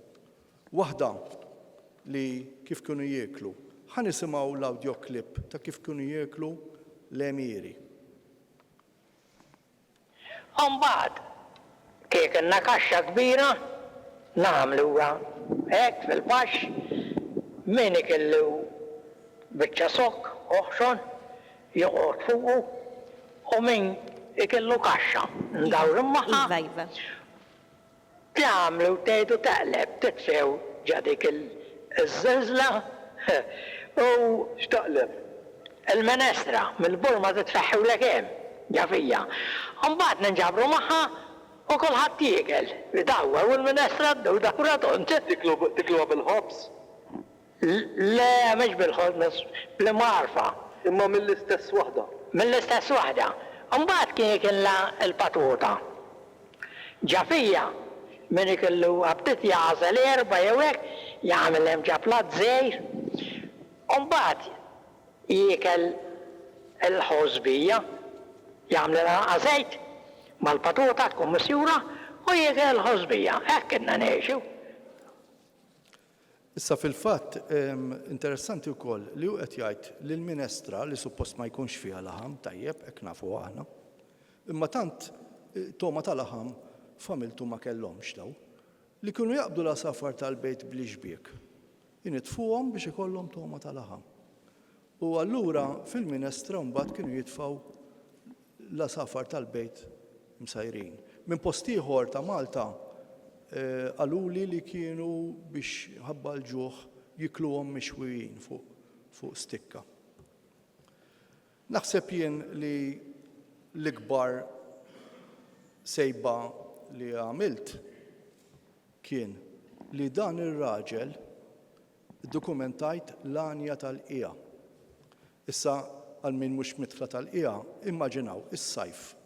Lulju ħajaħżdu l-qamħ u jaraw ir-rieħu x'tajjeb biex imorru bil-midra u bil-luħ, jgħidu lill-bdiewa tal-leliqi tal-madwar jekk ikollhom il-qamħ biex jgħinuhom u waqt li imorru biex jaħżdu l-qamħ, ix-xemx taħraqhom, jieħdu magħhom firxa ikel u imbit li jkunu għamlu huma. U biex jgħaddu l-żmien, biex jgħaddu l-ħin, kienu joqogħdu jgħannu. Pawlu Annieli, Anja tal-qija li safejna fien ma ġietx iddokumentata. Li hu skont li kienu jgħidu in-nies ta' dik iċ-ċaqliba tar-Rabat kien kitibha jew ftakara ħoloqa ċertu ċensu portelli ta' ċejlu u minn fejn kien mill-baħrija. Jiġifieri l-iktar post li tgħid m'hemm xejn, hemm xi ħaġa. U daw jekk ikun hawn studjużi tal-Malti jistgħu jagħtu epoka tal-kliem jiena nħares leha qisu lejn nofs is-seklu 19. Ġifieri qed immorru lura lejn l-1850. Ħa nisimgħu parti qasira. L-betkalt tebatu bieħ sabi xuħanek kien bieħ. Għammet min jgħikkun orbot jena l-bejjem immur nurbot. Ix-xemx tibda s-sir għalila l-fuq il-qija jinnirħila. راسن اطفان الكابل وبيش يعمل لي فتيت تعدل سالف سنار ندرس دايا من باطن سرخ سيال بيه فلق النار لأم الجاية بالمنجان جاية في ديا خبزك بيرات على محلوت وجاس الراء كلش مربوط يوش بينا Nistgħu nieqfu hemm tajjeb. Interessanti li l-ħobża tal-maħlut li qed isemmi jien saqsejt ħafna nies biex ituni t-taħlita kif kien tissir il-proporzjon bejn qamħ xajr tajjeb. U kulħadd jgħidli hija li kien il-Kanada kien jaf imissamiet. U saqsejt ħafna nies biex jgħiduli mhux kif issir illum, kif kienet magħmula b'mod tradizzjonali Malti. U anki hawnhekk tidħol il-ħtieġa li żrieraħ hawnhekk għawwilt il-bdiewa magħna llejla, iż-żrieraħ il-qodma li kienu ma jżommu ftit tas-sena ta' wara, hemm bżonn li jkunu miġburin daw. Inkella kif ħanamlu r-riċetti jkunu awtentiċi? Inġibuhom minn barra jekk konna nkabbruhom aħna. Interessanti li araw it-taqbila li qalli Pawlu. Iż-żiemel ta' bib ir-ruwa, iċ-ċiċri ma jikolix, in-niżla jinżilha jiġri u t-tela ma jitlaħħiex. Għaliex qed jgħidlek? Hija anagramma? Għaliex u qalli lill-bdiewa tal-inħawi tar-Rabat fejn hemm l-għoljiet jimmu ilajna aħna kważi kollha wita tajjeb, kienu kollha jafu li ma tela jitla l-bal u li ma jitla żiemel. Allura dan kien ifisser li jekk burdnar irid jitla tela li żiemel ma jitlaħħiex jew anki bali bati, tispiċċa li dik hemm fuq ma jista' jsir xejn. Għajr tinħadem għar-raba. U dik hija l-girna li bena huwa karettun burdnar, kombinazzjoni dak Awċi, Fawdex. Interessanti ferm, din il-petizzjoni tal-1933 oriġinat minn ċertu Salvu Xkembri minn ħal-Bajjada minn Rabat.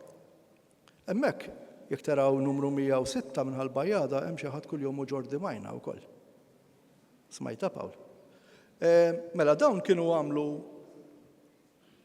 petizzjoni li qalu ma jistax ikun li x-xogħol tagħna hu perikolat, id-dħul tagħna hu perikolat għaliex qed jaslu f'Malta it-trakkijiet li huma kienu jgħidu loris. Qalet Malta mifquha bit-trakkijiet u ħanħorġu strajk. U l-ammont ta' trakkijiet li bdew jilmentan dwarhom Malta kollha kienu 20. Immaġinaw illum imma dejjem hemm l-imma. Fajl fil-Arkivi Nazzjonali sibt fajl tas-Superintendent tax-Xogħlijiet Pubbliċi li minnaw bdiet ir-rovina tal-ambjent naturali Malti. Minnaw bdiet. Aqrawha. Ara x'qalu, is-sistema tal-ġar tal-ġebel permezz tal-kerettuni miġbudin miż-żwiemel hija antikwata.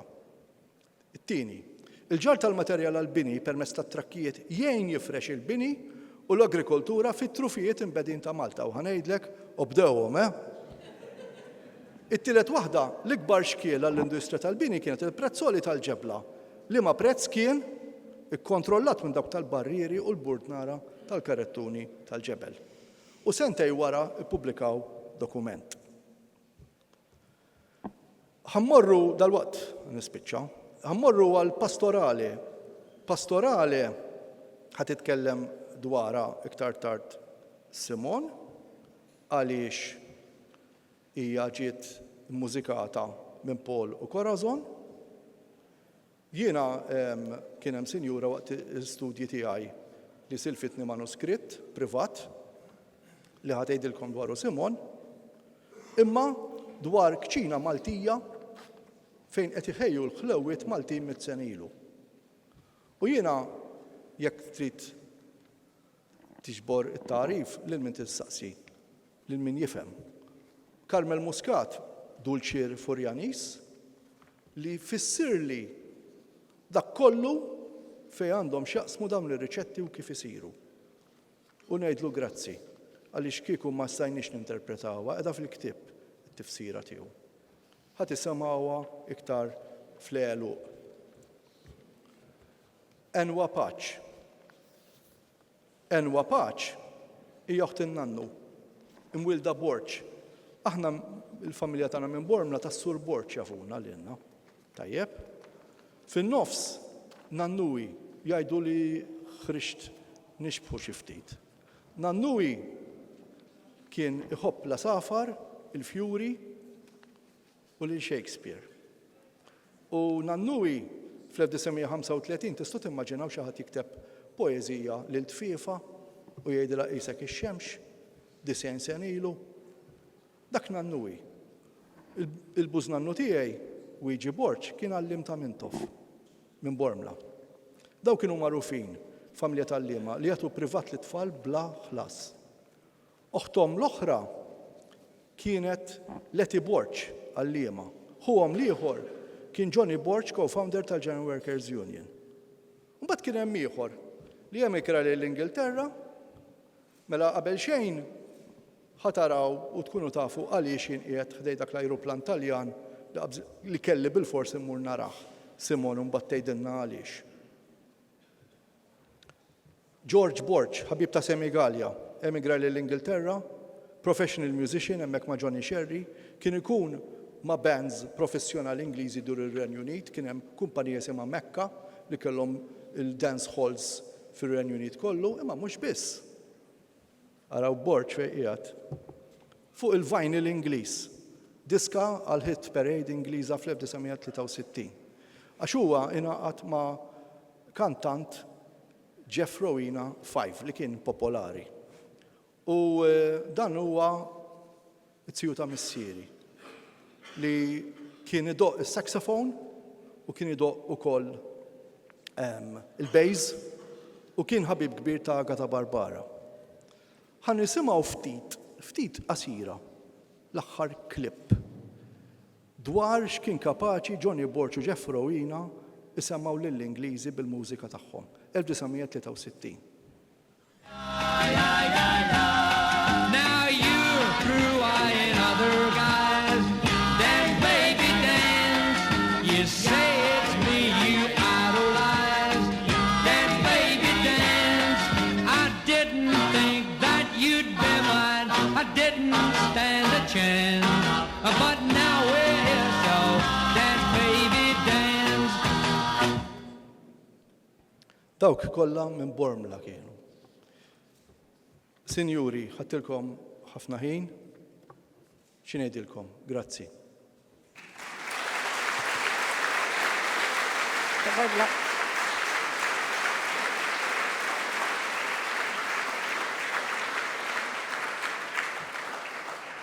Imma qabel ma ngħidilkom grazzi, itsi Enwa għandha storja xi tgħidilna għaliex mort nara dak l-ajruplan Sparviero Savoia Marchetti f'Braċċano jien, u ħanħallu l-fidejn Simon biex taqra għandna x'qalt li itsi Enwa. Fil-11 ta' Ġunju 1940, fis-7 ta' filgħaxija, waqqgħu id-dar ta' Dun Pawl fi Strada Molino, d-dar ta' ħdejna. U morna ħaż-żabbar bil-mixi. Ħallejna kollox. M'hemmhekk kienet tqila u ħassa ħażin. Ma staniex ngħaddu mit-triq minħabba t-terrapin kullimkien. Rajt żimel kważi ħdejja jmut biex rabnel. Fuqat minnhom smajt il-balomba. Missieri kien fżana kif tisimgħu il-balomba nġabru d-dar. Rajt 3 ajruplani Taljani resqin lejn Bormla u bil-ħsejjes tagħhom taħseb li hemm ħafna. Id-dar tagħna twaqqat fis-6 ta' filgħaxija. Salvaw lil Dun Pawl li kien saqaddu mitfun fit-trab. Ara ja ħasra, għadek kif irranġajta qalula l-ommi. Il-ħġieġ kien kollu mkisser u l-gallerija kienet telqet. Il-bibien żlugaw irwieħhom bil-blast. Timxi tul it-triq kollha u ma tarax bieb magħluq. Kemm serqunna s-salott, parti mill-kamra tal-pranzu u ħafna kodba. Oħti Meme kienet għadha tiżżewweġ u ħadula r-rigali kollha tat-tieġ. Konna evakwati lejha Zabbar f'numru 15 sqa il-Biċċieni, fid-dar mikrija minn ommi, Marie Giuseppe Busuttil. Kienet dar kbira ħafna bit-tmien kmamar kbar, żewġ tibtieħi u bejt kbir. Fija konna 72 ruħ, kollha Bormliżi u tal-familja, aħwa u kuġini, Busuttil, Borġ, Giuliano u Greg. Jien kont norqod fuq il-madum, la mħadda u laqqas li żar, xej, u nsajjar għall-familja tagħna. Missieri batni d-dar ta' Bormla biex inġib żewġ kutri għax beda l-frisk. Talt id-dar u smajt il-passi, tlajt fuq u kont bejħaltejx se nagħmel. Sibt soldat Ingliż. What are you doing here? Staqsejtu. You live here? Weġibni, yes. I'm just sleeping. Għalli ma setax jorqod sewwa qalb is-soldati fil-branet li ma kinux komdu għalih. Malli daħlu l-Ġermaniżi fil-gwerra ġabu straġi sħiħa, kellna xorti sibna ċans nieklu.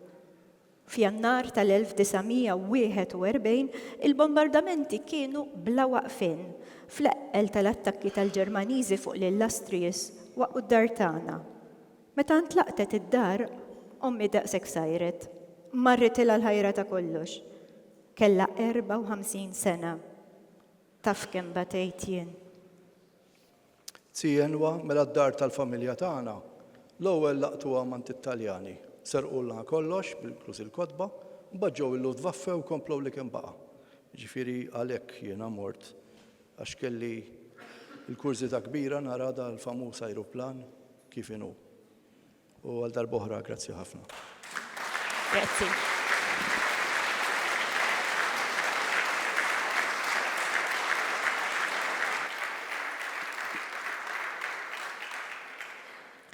Issa se nismaw għall-ewwel darba żewġ kanzunetti oħra bl-isem ta' Campagnola u Lil-Libni li bħal ta' qabilhom Paul u Corazon kitbu il-melodiji, ħolqu l-armonija u għamlu l-arranġamenti mużikali.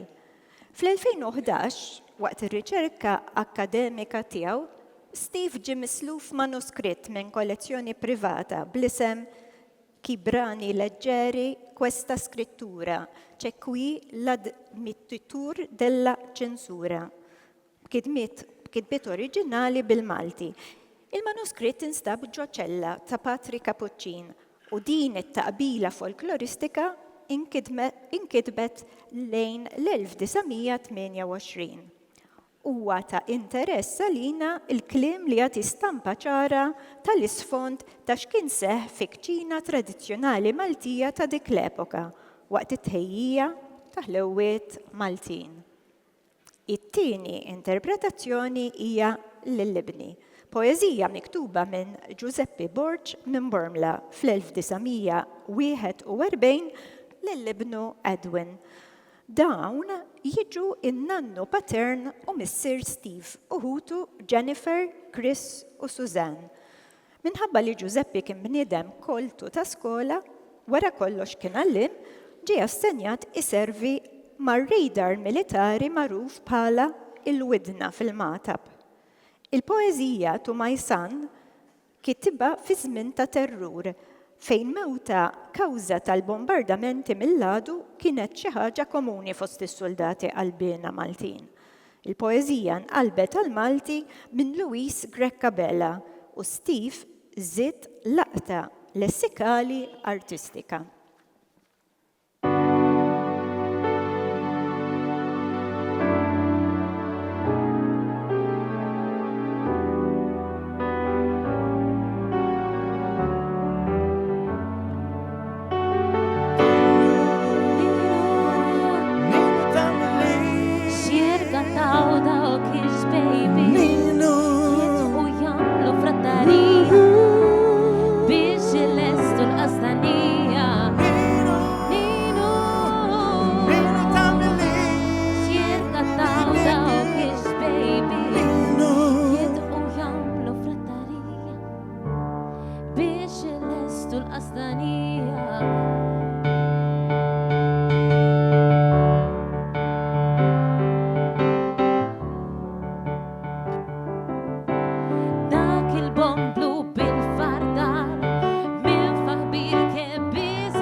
xurxin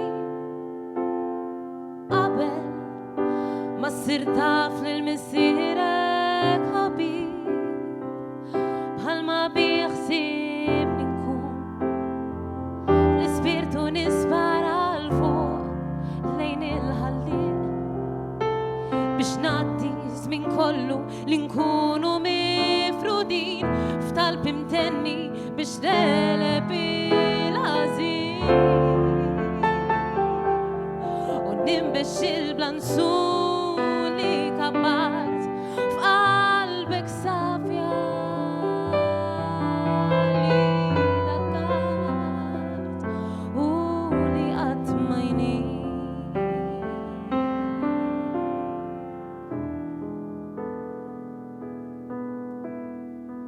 ابني انت دك شكيكنا وسط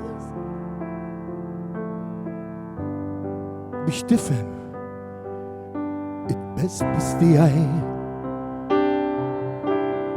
ارقص قلبي يرقص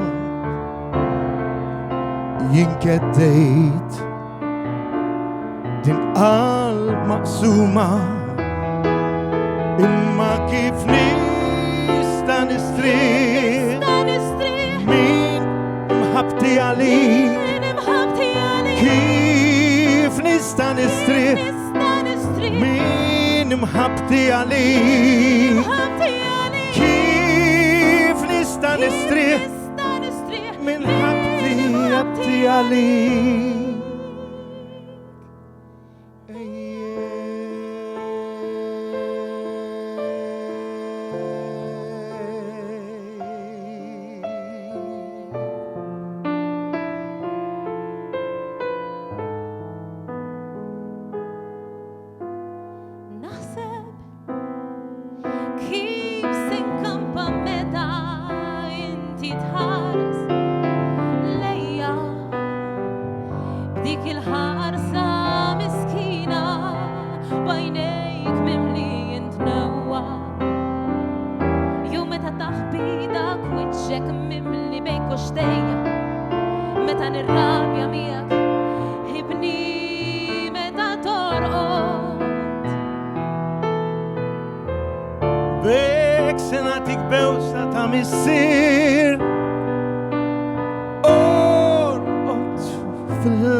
باش تفهم اتبسبس دياي